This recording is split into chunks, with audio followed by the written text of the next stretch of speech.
L'embranchement des phanérogames ou bien spermaphytes est composé de deux sous-embranchements. Le sous-embranchement des gymnospermes et le sous-embranchement des angiospermes.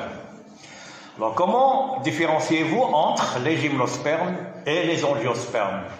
Autrement dit, quelle est la différence majeure entre ces deux sous-embranchements? Oui. Pour les gymnospermes, elles ont des graines nues. Plus fort. Pour les gymnospermes, elles ont des graines nues. Pour les gymnospermes, elles ont des graines qui sont nues. Et qu'est-ce qui se passe chez les angiospermes? Donc, vous avez le terme gymno. Gymno qui signifie nu. Sperma, c'est graines. Avant que ça soit des graines, c'était des ovules avant. Mais après la fécondation, les ovules ont donné les graines.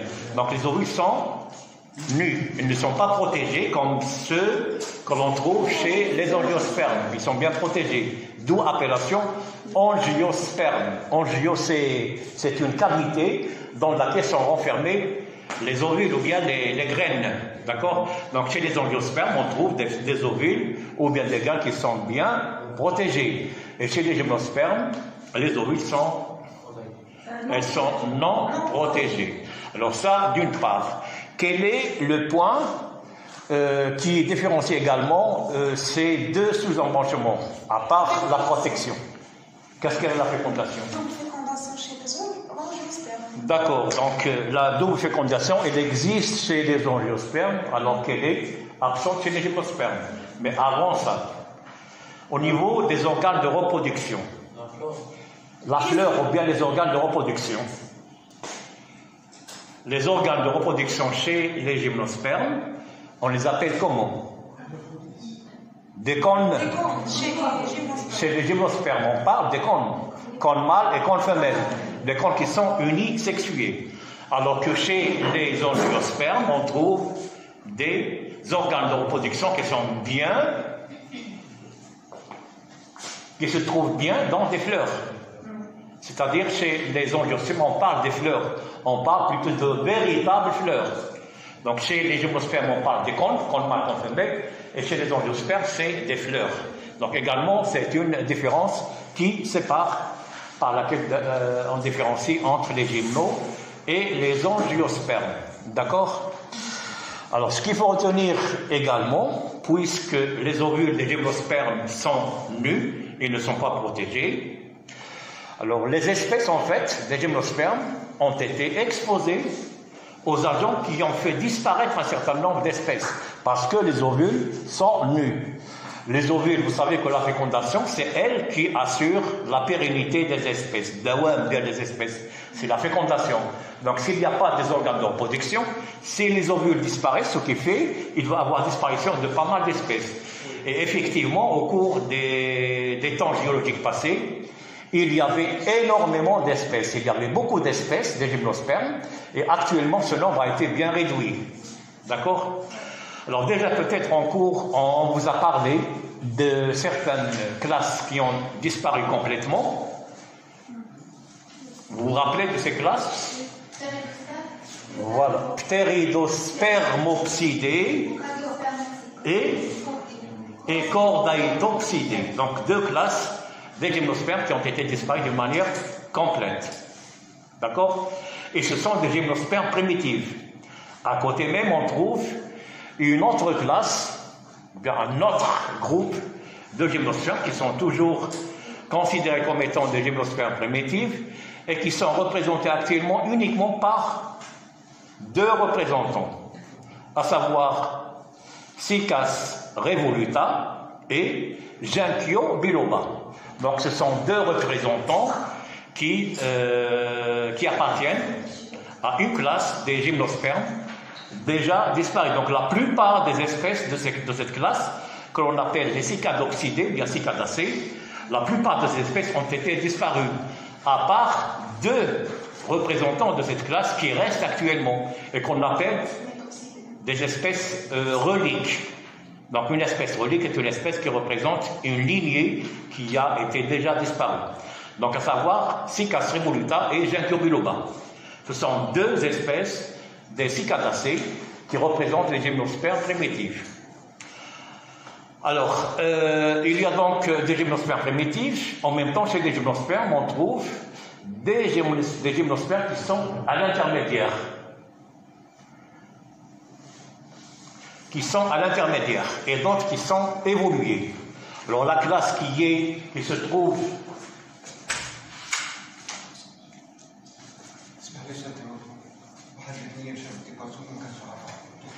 donc la classe la plus évoluée des gymnospermes, c'est la classe des gnetopsidés ou bien chlamydospermes, et la classe qui se trouve à l'intermédiaire entre les gymnospermes primitifs et les gymnospermes évolués, c'est les conifères ou bien les coniféropsidés. Donc c'est la classe qui représente actuellement d'une manière très très abondante les gymnospermes. Et d'ailleurs ce que vous avez dans la salle. Donc toutes ces espèces, tous ces échantillons, ce sont des échantillons appartenant à la classe des coniféropsidés. Alors tout à l'heure on vous a parlé des gymnospermes primitifs. Alors pourquoi primitifs? Parce que tout simplement ces gymnospermes possèdent des caractères archaïques ou bien des caractères primitifs, tels que par exemple la dimension ou bien la grandeur des organes de reproduction.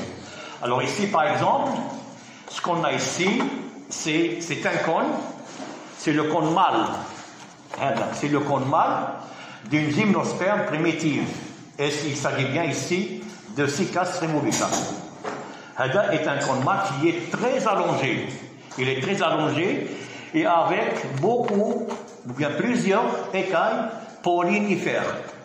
Et quand vous comparez ce cône mâle, qui est très allongé, au cône des gymnospermes actuels, celui des gymnospermes actuels, il est comment? Il est très petit.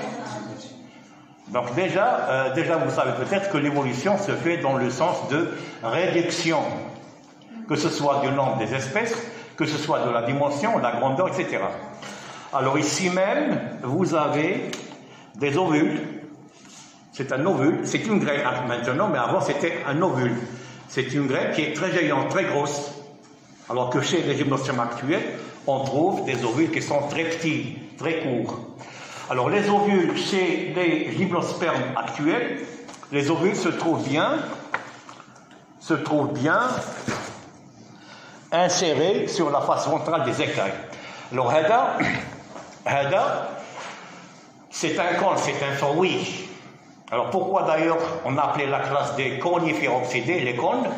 Parce que le fruit également est un cône.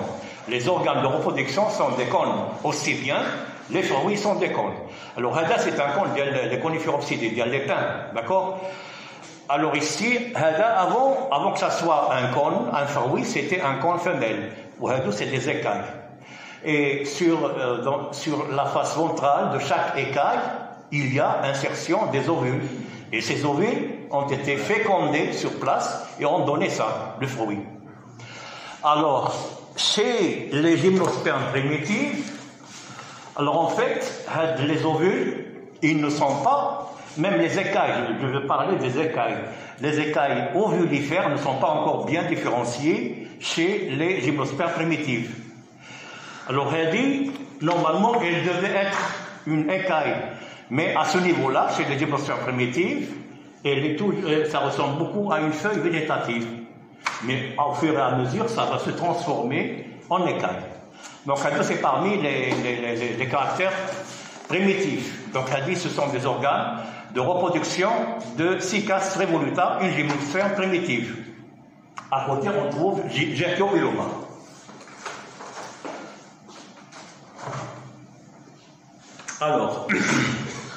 Alors revenons à la classe des coniféropsidés, des conifères. Pourquoi on les appelle des coniféropsidés ou bien des conifères? Parce que les fruits sont des cônes, d'accord?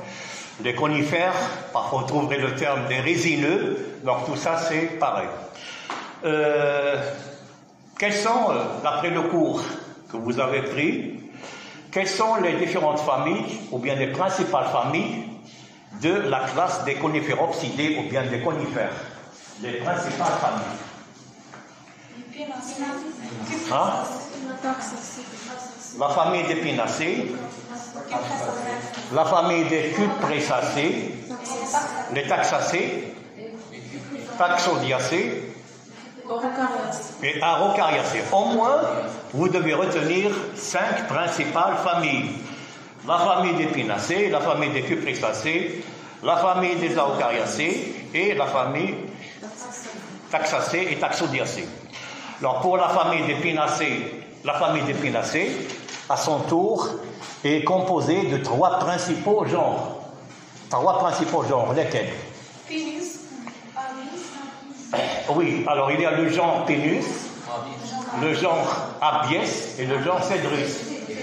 Le genre Pénus, c'est le thym, c'est Sanaouvar. Le genre Abies, c'est le sapin. En arabe, on l'appelle Shouh, le sapin, d'accord? Le genre Cédrus, c'est le cèdre, et en arabe, on l'appelle l'Arz. Donc, 3 genres qui composent la famille des trinacées. Il s'agit bien du genre Pénus, Cédrus et Abies. Alors, de même pour la famille des cupressacées, cette famille également est composée de 3 genres. Lesquels? Cupressus, Juniperus. Hein? Juniperus, Tetraclinis. Juniperus, Tetraclinis et Cupressus. Donc 3 principaux genres. D'accord? La famille des pinacées et la famille des cupressacées sont des familles qui existent à l'état spontané au Maroc. Elles existent spontanément au Maroc. C'est quoi une espèce spontanée? Ou bien une famille spontanée? C'est quoi? C'est pas... Non, ça c'est un autre terme qu'on réserve aux plantes qui sont autochtones. Alors les espèces spontanées, ce sont des espèces qui poussent naturellement. Elles poussent naturellement au Maroc. À l'opposé, on trouve des espèces introduites que l'on emporte de l'extérieur. Donc il y a des espèces spontanées qui poussent naturellement et d'autres qui sont introduites. Alors que celles qui se trouvent autochtones, c'est-à-dire une espèce qui ne se trouve qu'au Maroc, ça on les appelle des espèces endémiques. Espèce endémique est une espèce qui ne se trouve par exemple qu'au Maroc. Elle n'existe nulle part ailleurs. D'accord? Exemple, Argania spinosa, l'arganier. Et apparemment, il y a 900 espèces endémiques au Maroc. Donc, les pinacées et les cupressacées sont des familles spontanées au Maroc. La famille des taxacées au Maroc, elle est représentée par une seule espèce, et il s'agit bien de Taxus baccata, que l'on appelle en français if, et en arabe on l'appelle Dax. Taxus baccata. La famille des taxodiacées est une famille qui n'existe plus au Maroc, c'est une famille originaire d'Amérique. De même pour la famille des arocariacées. Les arocariacées qui est représentée au Maroc par Araucaria excelsa, mais elle n'est pas spontanée. C'est une espèce introduite. Les arocariacées sont originaires d'Australie.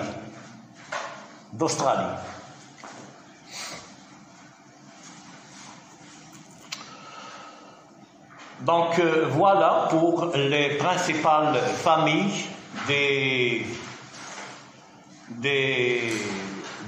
coniféropsidés, des conifères. Et maintenant, vous prenez votre polycope à la page 6 apparemment.